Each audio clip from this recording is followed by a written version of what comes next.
Hello అండి. అందరికీ నమస్కారం. నేను మీ కట్టా కార్తీక్. ఆంధ్రప్రదేశ్ లిక్కర్ స్కామ్ విచారణలో భాగంగా సిట్ అధికారులు నేను ఎక్సైజ్ శాఖ మాజీ మంత్రి, ఆంధ్రప్రదేశ్ మాజీ డిప్యూటీ సీఎం నారాయణ స్వామిని విచారించారు. 6 గంటల పాటు విచారణ కొనసాగింది. ఆయన విచారించడం రెండోసారి. అయితే ఆయన చెప్పిన సమాధానాలు కొంత ఆశ్చర్యాన్ని కలిగిస్తా ఉన్నాయి. కొంత విస్మయాన్ని కలిగిస్తా ఉన్నాయి. ఎక్సైజ్ శాఖ మంత్రిగా ఉన్న ఆయనకు తెలియకుండానే లిక్కర్ పాలసీ మార్చడం, ఆయనకు తెలియకుండానే ముడుపుల వ్యవహారాన్ని, లిక్కర్ దందా వ్యవహారాన్ని కొనసాగించడం.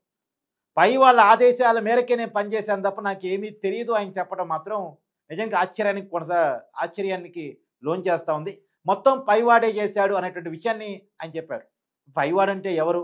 మంత్రికి పైనుండేది ముఖ్యమంత్రి కాబట్టి, మంత్రికి కొలువు ఇచ్చింది ఆయనే కాబట్టి అంతా బిగ్ బాస్ జగన్మోహన్ రెడ్డేనా అనేటువంటి విషయం మాత్రం చర్చకొస్తా ఉంది. దీని మీద మరింత వివరణ విశ్లేషణ తీసుకునే ప్రయత్నం చేద్దాం. నాతో ఉన్నారు ప్రముఖ సామాజిక రాజకీయ విశ్లేషకుడు డివి శ్రీనివాస్ గారు. సార్ నమస్కారం. నమస్తే. నాకేమీ తెలియదు. నేను కేవలం మంత్రిగా మాత్రమే ఉన్నాను. నాకు తెలియకుండానే నా శాఖలో అన్ని పనులు నడిచాయి. లిక్కర్ స్కామ్ మొత్తం నాకు తెలియకుండానే జరిగింది. అంతా పైవాడి ఆదేశాల మేరకే జరిగిందని చెప్పాడు సార్. ఎవరా పైవాడు? పైవాడి పేరు చెబితే పైకే. ఇప్పుడు అంతిమ లబ్ధిదారు పేరు చెప్తే అంతిమ గడియలే. ఇది ఒక ఆయన అన్నాడు. అవును, రాజకేష్ రెడ్డి అప్పట్లో. మరి పైవాడి పేరు చెప్తే పైకే అని మరి స్వామి గారు చెప్పారా? ఇప్పుడు స్వామి డమ్మీ అయిపోయాడు. డమ్మీగా ఇవాళ ఆయన రబ్బర్ స్టాంపుగా వాడేశారు. అవును. ఎక్సైజ్ శాఖ మంత్రిగా, డిప్యూటీ సీఎంగా, మరి దళిత నాయకుడిగా. అవును. నారాయణ స్వామి అక్కడ సత్యవేడులో లేకపోతే గంగాధర నెల్లూరులో 6 సార్లు కంటెస్ట్ చేశాడు. 4 దశాబ్దాల రాజకీయం అతంది. ఇది గ్రామ స్థాయి నుంచి ఎదిగాడు, డిప్యూటీ సీఎం స్థాయికి వచ్చాడు. అవును. ఒక దళితుడు అంతగా మరి అంచెలంచెలుగా ఎదగాలంటే 40 ఏళ్ళు పట్టింది. అవును. ఇప్పుడు కూలిపోవడానికి 4 నిమిషాలు పడుతున్న పరిస్థితి. ఇప్పుడు నారాయణ స్వామి గారి ఫోను సీజ్ చేశారంట, ఆయన ల్యాప్టాప్ సీజ్ చేశారంట. ఇప్పుడు అందరిలో అదొక ఆసక్తి. ఇప్పుడు ఫోన్ ఎవరిది సీజ్ చేసినా ఈ స్కాముల్లో అందరూ అసలు ఉత్కంఠ. ఆ ఫోనుల్లో ఏమున్నాయి, లేకపోతే ఆ ల్యాప్టాప్లో ఏముంది. ఇప్పుడు వెంకటేష్ నాయుడుది ఎప్పుడైతే ఆ నోట్ల కట్టల వీడియో బయటకు వచ్చిందో అన్ని వీడియోలు అయ్యే ఉంటాయి అనుకుంటున్నారు. లేకపోతే ఆమె ఎవరు, సినిమా హీరోయిన్ తమన్నా, అతను మరి స్పెషల్ ఫ్లైట్ ఫోటోలు ఇట్లాంటివి ఏమైనా దొరుకుతాయా? నారాయణ స్వామి ఆయన ఏంటి, ఆయన మామూలుగా ఎమ్మెల్యేగా, మంత్రిగా, మరి ఉప ముఖ్యమంత్రిగా ఆయన దగ్గర ఏముంటాయి? కాకపోతే ఒకటి, నారాయణ స్వామి అసలు చెప్పేశాడా? అన్ని నిజాలు కక్కేశాడా? 6-7 గంటల సుదీర్ఘ విచారణలో బయటకు వచ్చి నారాయణ స్వామి ఏమన్నారు? 4 ప్రశ్నలు అడిగారు, నేను కూల్గా చెప్పే సమాధానం అన్నాడు. నువ్వు కూల్గా ఉన్నావు, కానీ ఇక్కడ హాట్గా ఉంది. ఎవరికో చెమటలు పడుతున్నాయంటారా? ఇప్పుడు జగన్మోహన్ రెడ్డి మరి ప్యాలెస్లో అంతా హాట్, లేకపోతే మరి అక్కడ రాజమండ్రి జైల్లో మరి ములాఖత్లో తండ్రి కొడుకులు హాట్. కరెక్ట్గా సిట్టు ఏ టైంలో అయితే నారాయణ స్వామిని విచారిస్తుందో అదే టైంలో అక్కడ ములాఖత్, కొడుకు దగ్గరికి తండ్రి వెళ్ళడం. అంటే పై వాళ్ళంటే వాళ్ళు కూడా ఆ జిల్లాకు సంబంధించిన వాళ్ళు కాబట్టి, వాళ్ళు కూడా ఆ జిల్లాలో ఆధిపత్యం కాబట్టి పై వాళ్ళంటే వాళ్ళైనా కావచ్చు, జగన్మోహన్ రెడ్డి అని కావచ్చా? అంటే ఎంతమంది పైవాళ్ళు ఉన్నారు? ఇప్పుడు పెద్దిరెడ్డి రామచంద్రారెడ్డి స్టేజ్ మీద ఉంటే అసలు ఈయన కుర్చీలో కూర్చోడు. అంత భక్తి, అంత గౌరవం, అసలు కుర్చీ ఎయ్యరేళ్ళు. ఇప్పుడు దళిత మంత్రి, ఎమ్మెల్యే, ఆయన ఎలా మంత్రి, ఈయన ఎలా మంత్రి, డిప్యూటీ సీఎం కదా, కానీ కుర్చీ ఎయ్యని పరిస్థితి అనమాట. అనేక అవమానాలు ఎదుర్కొన్నాడు. ఒక పావుగా ఉపయోగపడ్డాడు. వీళ్ళ చేతిలో కీలుబొమ్మ అయిపోయాడు. చంద్రబాబుని తిట్టడానికి ఒక మైక్గా ఉపయోగించుకున్నారు. అవును. అసలు ఎంత స్థాయికి వెళ్ళాడంటే నారాయణ స్వామి ఒక టైంలో చంద్రబాబుని జైల్లో పెడితే కనీస సానుభూతి లేకపోగా లోకేష్ని సీఎం చేయడానికి భువనేశ్వరి మేడం ఆయనకు పంపే అన్నంలో విషం కలుపుద్దేమో అన్నాడు. పురంధేశ్వరి, భువనేశ్వరి కలిపి అన్నంలో విషం కలిపి చంద్రబాబుని జైల్లో చంపేసే కుట్ర అన్నాడు. అంటే అసలు ఎలా ఇతన్ని వాడుకున్నారు అనేది నీకు అక్కడే కనపడుతుంది. వీధి రౌడీ అన్నాడు చంద్రబాబుని, పిచ్చోడు అన్నారు, బూతులు తిట్టాడు అసలు అనేక సందర్భాల్లో. ఇట్లాంటి నారాయణ స్వామిని నిన్న అరెస్ట్ చేస్తున్నారు అనుకున్నారు, కానీ వారం రోజులు మరేదో గడువు ఇచ్చినట్టున్నారు. ఈ వారం రోజుల్లో మళ్ళా విచారణకి హాజరు కావాలని పిలిపించిన దీంట్లో ఆయనే ఎక్సైజ్ శాఖ మొత్తం అతని ఆధిపత్యం. అతనికి తెలియకుండా సంతకాలు ఎలా పెడతారు? ఇప్పుడు అడిగారు ప్రశ్నలు కూడా ఏమని అడిగారు, మీరు ఇప్పుడు ఈ పాలసీ చేంజ్లో ప్రభుత్వ దుకాణాల ఏర్పాటులో మీ నిర్ణయం ఏంటి, అసలు ఆ చర్చ ఎలా సాగింది అంటే నాకేం తెలియదు. లేకపోతే అసలు ఆర్డర్ ఫర్ సేల్ అది ఆన్లైన్ విధానం కాకుండా మాన్యువల్ ఎందుకు మార్చారు అని అడిగితే నాకేం తెలియదు. ప్రతి దానికి అతను ఇచ్చినటువంటి సమాధానం నన్ను అడగకుండానే వాళ్ళు చేశారు, వాళ్ళు ఏది నిర్ణయం తీసుకుంటే అది నేను ఆమోదించడమే అన్న హెల్ప్లెస్నెస్ ఎవరిది? నారాయణ స్వామి. అసలు నారాయణ స్వామి ఇప్పుడు ఈ అవినీతి కుంభకోణంలో భాగస్వామి లేకపోతే బకరానా అంటే ఇప్పుడు ఒకటి ఒక్కొక్కళ్ళకి ఒక రేటు పెట్టారు.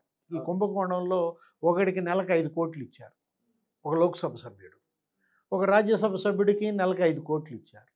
అట్లాగే సకల శాఖలు చూసి ఆయనకి నెలకు 50 లక్షలు ఇచ్చారు. అట్లాగే మరి సీఎం పేషీలో ఉన్నటువంటి అధికారికి ఓఎస్డీకో ఎవరికో మరి 20 లక్షలు ఇచ్చారంట నెలకి. అసలు ప్రిన్సిపల్ సెక్రటరీ మెమో ఇస్తే కట్టలు వెళ్ళినాయి అంట. ఆయన కట్టలు వస్తున్నాయి కదా అని చెప్పి 36 మెమోలు ఇచ్చాడంట. ఇప్పుడు ఇదంతా కూడా కట్టల పంచాయతీ, నోట్ల కట్టలు. ఆ వెంకటేష్ నాయుడు చూపించాడు కదా ఎట్లా లెక్క పెట్టాడు జానా బెత్త వేసి. అట్లాంటి వీడియోలు ఇంకెన్ని బయటకు వస్తాయి? నారాయణ స్వామి సెల్ ఫోన్లో ఏముంది, ల్యాప్టాప్లో ఏ సమాచారం ఉంది, అదే ఇప్పుడు జగన్మోహన్ రెడ్డి ఆందోళన, పెద్దిరెడ్డి ఆందోళన. ఎవరి పుట్టె ముంచుతున్నాడు నారాయణ స్వామి. తప్పు చేసే ముందు మీరు భయపడాలి, కానీ చేయాల్సిన తప్పంతా చేశారు. ఎంతమంది చనిపోయారు ఈ కేసులో? 90,000 మంది చనిపోయారంటున్నారు. ఏది? ఈ మద్యం తాగి ఒక జిల్లాలో బయటకు వచ్చిన లెక్కే మనకి 7,000 అని తెలియదు సేర్పు నివేదిక ప్రకారం. మరి 13 జిల్లాల్లో ఆ లెక్కన 1,00,000 మంది చనిపోయి ఉంటారు ఈ మద్యం తాగడం వల్ల. 1,00,000 కుటుంబాలు నాశనం అయ్యాయి అని మాణిక్యం ఠాగూర్ చెప్పాడు. 35 లక్షల మంది లివర్ దెబ్బతింది, కిడ్నీస్ దెబ్బతిన్నాయన్న. ఇలాంటి కేసు విషయంలో అటు సిట్ అయినా, ఈడీ అయినా, కేంద్ర రాష్ట్ర ప్రభుత్వాలైనా ప్రతి అడుగు ఆచితూచేయాలి. నిందితుల్ని మీరు అరెస్ట్ చేస్తున్నారు. ఇప్పుడు 12 మంది అరెస్ట్ అయ్యారు ఇప్పటి వరకు. మొత్తం ఒక ఎంపీ అరెస్ట్ అయ్యాడు, ఒక మాజీ ఎమ్మెల్యే విప్ ఎవరు చెవిరెడ్డి భాస్కర్ రెడ్డి అరెస్ట్ అయ్యారు. అరెస్టులు సగమే న్యాయం, దోషులను శిక్షించారు, ఓకే. మిగతా సగం ఆ న్యాయం ఏంటి? అయితే ఇప్పుడు జప్తు చేయాలి, ఆస్తులు జప్తు చేసి వీళ్ళ సంక్షేమానికి ఉపయోగించాలి. ఇప్పుడు అందరూ అడుగుతున్నటువంటి ప్రధానమైన పాయింట్ ఏంటంటే సార్, ఆస్తులు జప్తు కొంత జరుగుతుంది, సరే విచారణ జరుగుతుంది, ఇదంతా ఓకే. కానీ అంతిమ లబ్ధిదారు దగ్గరికి ఎందుకు వెళ్ళట్లేదు? ప్రైమరీ ఛార్జ్ షీట్లో కానీ సెకండ్ ఛార్జ్ షీట్లో కానీ నిందితుల లిస్టులో జగన్మోహన్ రెడ్డి గారి పేరు లేదు. ఇప్పుడు ఫైనల్ ఛార్జ్ షీట్ లోపన్న అని 1 మంత్లో వేస్తామని చెప్పారు. చెప్పి కూడా 10 రోజులు గడుస్తుంది. ఎందుకు ఇంకా జగన్మోహన్ రెడ్డి గారికి నోటీసులు పోలేదు? మొదటి ఛార్జ్ షీట్ 305 పేజీలు, దాంట్లోనే జగన్మోహన్ రెడ్డి పేరు అనేక సార్లు వచ్చింది. రెండో ఛార్జ్ షీట్ కేవలం వాళ్ళ ముగ్గురు మీదే. ఎవరు? సీఎం పేషి, అప్పటి సీఎం పేషి, ధనుంజయ రెడ్డి, లేకపోతే కృష్ణమోహన్ రెడ్డి, బాలాజీ గోవిందప్ప, ఇలా ఫిక్స్ చేశారు. ఇప్పుడు వేయబోయే ఫైనల్ ఛార్జ్ షీట్ పైవాడి గురించేనా? ఆలోపే విచారించారుగా పైవాడిని. ఇప్పుడు ఇప్పుడు ఇప్పుడు డిప్యూటీ సీఎం తర్వాత పైవాడు ఎవరు? సీఎం. ఇప్పుడు అక్కడ మీరు ఢిల్లీ లిక్కర్ స్కామ్ గుర్తులేదా?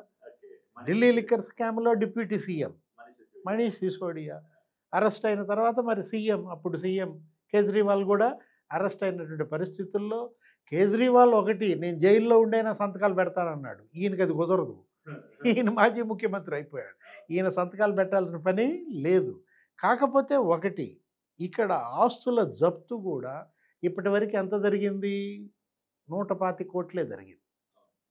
అటు ఫిక్స్డ్ డిపాజిట్లు కావచ్చు, బ్యాంక్ ఖాతాల్లో సొమ్ము కావచ్చు, అక్కడ పిఎల్ఆర్ ప్రాజెక్ట్స్లో 5 కోట్లు అన్నారు. అసలు ఈసీ పట్టుకుంది ఒక 8,38,00,000. నిన్న డెన్లో దొరికాయి 11 కోట్లు.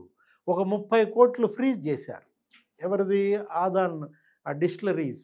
అవును, అది ఒక 16,5 కోట్లు ఏమో వాళ్ళ బ్యాంక్ ఖాతాలో ఫ్రీజ్ చేశారు.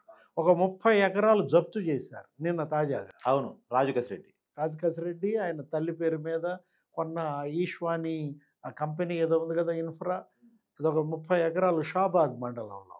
ఇప్పుడు కృష్ణమోహన్ రెడ్డి బాన్స్వాడలో కొన్నాడు, మరి అతను మహేశ్వరం మండలంలో కొన్నాడు, రామచంద్రపురం మండలంలో కొన్నాడన్నారు. ఆయన కోడలు ఎవరో స్నిగ్ధారెడ్డి, ఆమె పేరు మీద కంపెనీలు అన్నారు. కొడుకు రోహిత్ రెడ్డి కంపెనీలు, లేకపోతే ధనుంజయ రెడ్డి మరి ఆయన మరదల పేరు మీద కొన్నాడు అంటున్నారు, ఆయన కొడుకు పేరు మీద కొన్నాడు అంటున్నారు నెల్లూరు జిల్లాలో.